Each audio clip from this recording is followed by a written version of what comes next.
Boa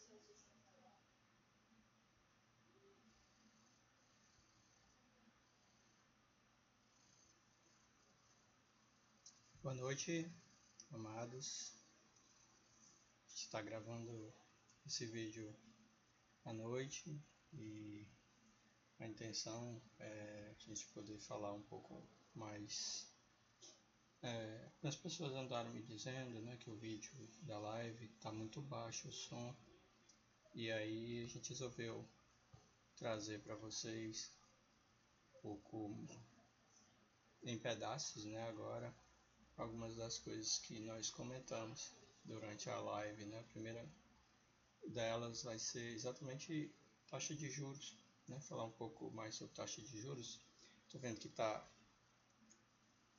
dando um pouco de sombra no meu óculos. Vou tirar aqui um pouquinho. Quem me conhece sem óculos, oi lá, oi, né? E aí a gente vai falar um pouquinho hoje sobre taxa de juros, né? Mas para a gente começar, queria trazer aqui o versículo bíblico de 1 Timóteo, capítulo 6, verso 9, vai dizer assim: porque o amor ao dinheiro é a raiz de toda espécie de males. E nessa cobiça, alguns se desviaram da fé e se traspassaram a si mesmos com muitas dores. Então, assim, que a palavra de Deus vai nos trazer é que a cobiça, né, ao dinheiro, né, o amor ao dinheiro, ele é a raiz de todos os males. Não está dizendo que o dinheiro é ruim em si, o dinheiro em si, mas aquilo que está no nosso coração em relação ao dinheiro. Então a gente já começa esse pequeno vídeo falando: põe a sua adoração, põe a sua fé, sua confiança no verdadeiro Deus, aquele que pode transformar a sua vida, aquele que pode te abençoar. Amém? Se procederes corretamente, não é certo que serás aceito. Esse é o nosso bordão. Na verdade, é uma passagem, um versículo bíblico, Gênesis 4, 7. Então, queria começar esse vídeo falando isso para vocês, lembrando nessa grande verdade. Então, para a gente continuar o vídeo, que nós vamos falar agora, primeiro eu queria que a gente fosse visitar alguns sites, tá? Para que a gente pudesse já começar falando diretamente das fontes, tá? Então, o que é que a gente vai abordar hoje, né? Vamos abordar duas coisas. A primeira delas é taxa de juros básica da economia e taxa de inflação, né? Pelo índice medido pelo governo, tá? Então, são dois benchmarking fundamental hoje, principalmente, se tratando de um momento em que a renda fixa ela está muito, como é que eu posso dizer? Ela está num momento muito bom, né? Digamos assim. Então, vamos falar da Selic e vamos falar do IPCA. Então, sobre Selic, e aí vou sair aqui um pouquinho, e IPCA, desculpa, IPCA, nós vamos voltar aqui para os sites. Então, nós temos aí o site do Banco Central do Brasil, que ele vai trazer para a gente um relatório, né? Está todo mundo vendo o relatório? Sim, todo mundo vendo o relatório. Esse relatório é chamado do relatório Focus, tá? Ou relatório de mercado. Deixa eu ver aqui como é que eu faço para ampliar esse relatório, para a gente poder ver, tá?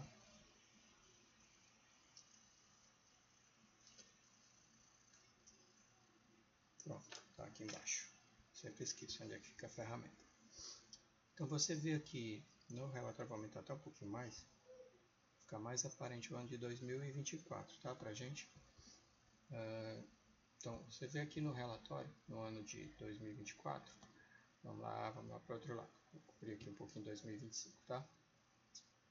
Que para 2024 a gente tem uma expectativa de IPCA em torno de 4% hoje, né? Esse é o relatório mais recente, mas ele já foi 4,4%.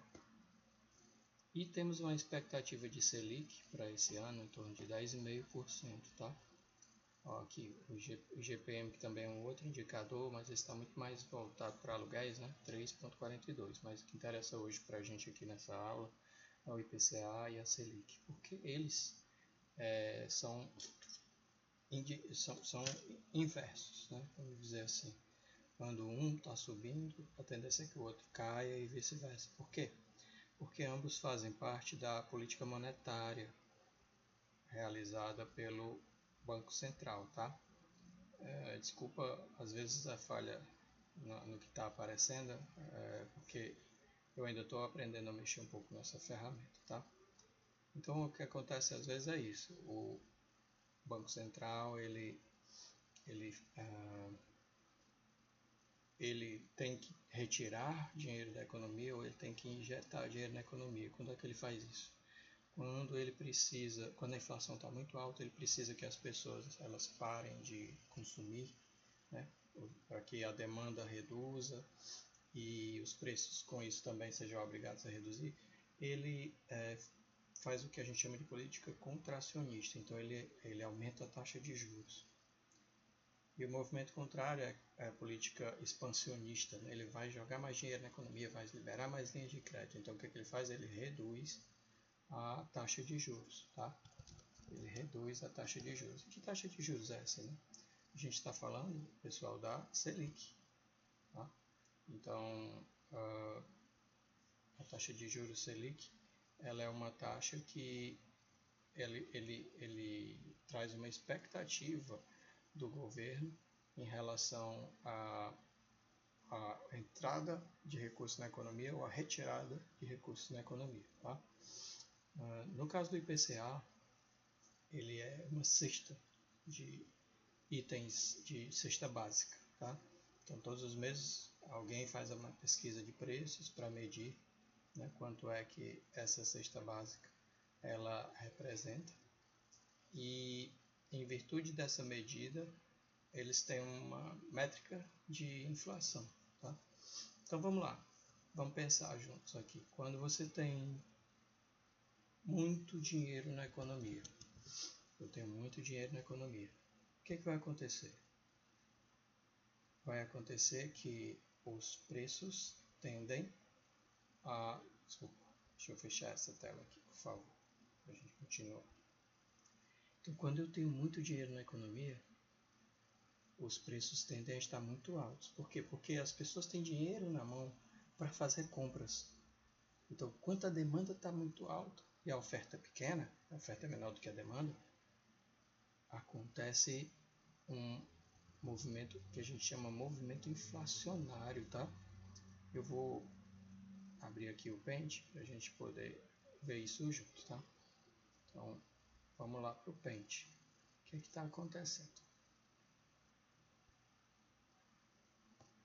Demanda elevada e oferta. Opa, aqui ó, feio. E oferta pequena, inflação alta. Inflação alta. Isso quer dizer que o IPCA, que mede a inflação, né? Ele vai estar elevado, tá certo? Então essa é a questão. Quando a demanda é alta e a oferta é baixa, o IPCA é elevado. Ou seja, há um aumento no índice inflacionário. E o contrário? O contrário é verdade também. Quando a demanda é pequena e a oferta é grande, né, maior do que a demanda, você tem uma redução da inflação, ou uma redução no IPCA, tá? Isso aqui, gente, não é à toa, né? Está vinculado a esse movimento de política monetária que eu citei para vocês. Então, o que é que determina se eu tenho uma demanda alta? Se eu tenho mais dinheiro na economia. E quando é que eu vou ter...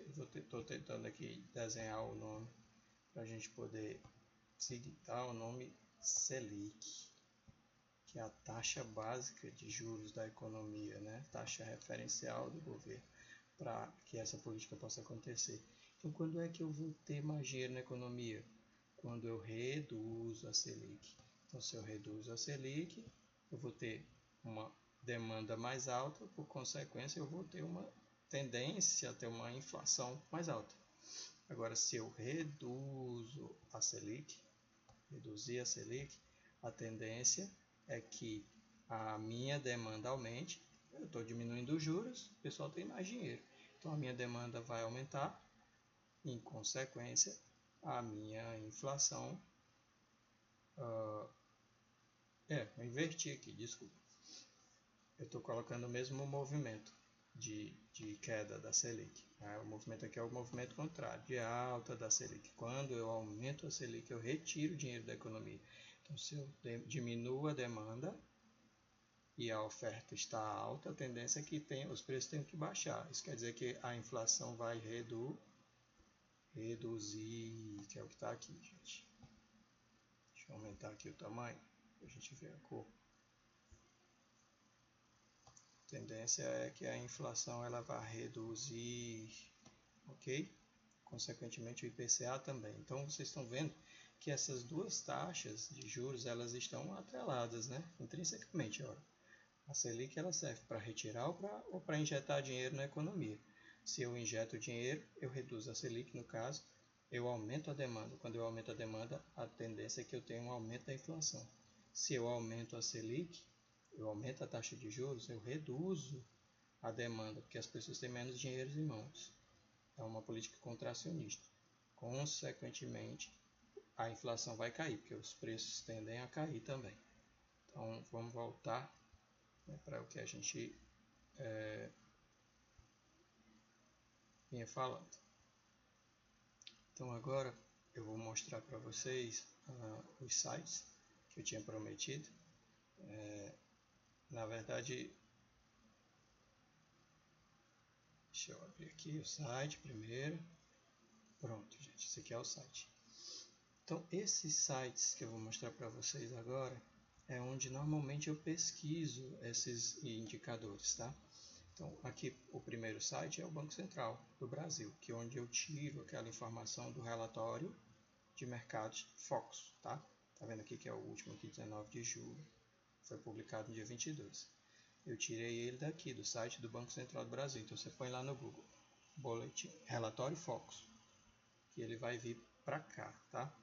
Tem um outro site que eu gosto de usar também, que é o da Ambima, quando eu quero ver a curva de juros. Por quê? Porque ambas, tanto a Selic quanto o IPCA, que o Banco Central divulga, são duas metas. O Banco Central tenta passar para o mercado que essas taxas de juros elas devem encerrar o ano naquele percentual, né, que nós vimos lá, IPCA 4%, Selic 10,5%, porém isso não necessariamente é o que ocorre na prática, né? Então esse site da Ambima ele vai trazer o que a gente chama de curva de juros. E na curva de juros, ele traz em dias úteis, tá? Então, aqui no caso, um ano são 252 dias, 2 anos, 504 dias. E aqui a gente tem a inflação, o IPCA dessa curva de juros. Você vê que o Banco Central está colocando em 4, na curva de juros ele já vai em 6,49. Isso aqui é a expectativa do mercado para esse mesmo índice, tá bom? Esse mesmo indicador. Por isso que eu gosto de olhar sempre esse daqui também, quando eu vou fazer a aplicação. Opa, é IPCA mais 10? Mas quanto é que está realmente valendo o IPCA? Bem, o Banco Central está dizendo 4. Mas se eu precisar sair da operação em qualquer tempo, como é que o mercado está avaliando o IPCA? Para ver se eu vou ter ganho ou perda, se eu precisar sair antes do vencimento. Outro site que eu vou olhar é exatamente o site do Tesouro Direto, né? O site do Tesouro Direto, que é o primeiro site para quem está começando a investir. Aqui na seção de títulos você vem em preços e taxas, e aí você vai ter o hall de produtos. Olha aqui, ó, você vai ter produtos pré-fixados, que são produtos taxas pré. São aquelas taxas que você já conhece desde o início da operação. Essa taxa aqui, por exemplo, é 12,03% ao ano, e ela não muda, não vai se modificar. Mas você tem também aqueles que a gente chama híbrido, uma parte é fixa, tá aqui que a gente chama de cupom, essa parte fixa, e você tem uma parte que é pós-fixado, ou seja, a gente tem uma ideia do que vai ser a Selic, 10,5%, mas ao longo do ano, o Comitê de Políticas Monetárias ele pode variar essa taxa. Então essa taxa ela é uma expectativa, é uma meta, 10,5%, mas ela pode variar, por isso que a gente diz que ele é pós-fixado. A gente só vai conhecer o número real no vencimento. Da mesma forma aqui, ó, IPCA mais 6,38. 6,38 é a parte fixa, pré-fixado, né? E aqui o IPCA é a parte pós-fixada. A gente ainda não sabe quanto vai ser realmente, né? Na prática, você vê que pode ir até os 6 ponto alguma coisa segundo o mercado, mas o Banco Central está dizendo que é 4, tá bom? Então, números oficiais, a gente vai... Opa, é 4 mais 6,34. Mas se eu precisar sair antes do vencimento, eu vou ter que ver quanto ele está valendo lá na curva de juros. Tá certo? Outra coisa, porque esses títulos são para quem está começando. Você pode investir fração do título, você não precisa investir no valor total do título. E isso permite que os valores dos títulos sejam acessíveis. R$36 um título, R$43, tem épocas que o título está a R$10. Então aqui você vê frações do título. Tá? Tem um cuidado só que a gente tem que ter é o seguinte. Esses títulos do Tesouro Direto, eles têm uma alíquota de tributação ou de imposto de renda regressiva, tá? Uma alíquota regressiva. Esse regressivo aqui só com S deles está errado, com 2 S. Mas enfim, até 6 meses, ou 180 dias, é 22,5%. De 6 meses a 1 ano, 181 a 360 dias, é 20%. De 361 dias a 720 dias, ou seja, de 1 a 2 anos, é 17,5%. E acima de 2 anos, é 15%, que é a alíquota mínima, tá? Então tem que ter cuidado, porque se você precisar sair antes do vencimento, pode ser que você recaia em alíquotas maiores, né? Tá bom? Então, é esse que eu queria trazer para vocês aqui nesse vídeo. Ao longo dos próximos vídeos nós vamos novamente trazer outros aspectos, fazer o cálculo, né, para vocês de pegar esses juros, vamos aplicar no título, vamos ver quanto isso vai render, tá? E nos vídeos que a gente vai veiculando aí dia a dia, é muito mais voltado para estilo de vida, né, de cada um de nós. Olha, se você tem débito no cartão de crédito, paga primeiro, antes de começar a sua reserva de emergência. O que a gente tem que fazer é passo a passo. Não dar um passo maior do que as pernas, tá bom? Se procederes corretamente, não é certo que serás aceito. Então, esse é o recado de hoje. Espero que eu tenha conseguido ser claro para vocês. As dúvidas vocês podem me mandar, tá? Ou no canal, aí no comentário, ou vocês podem mandar também via WhatsApp, aquele que tiver. Se não tiver, depois eu vou deixar meu WhatsApp para vocês, tá bom? Grande abraço.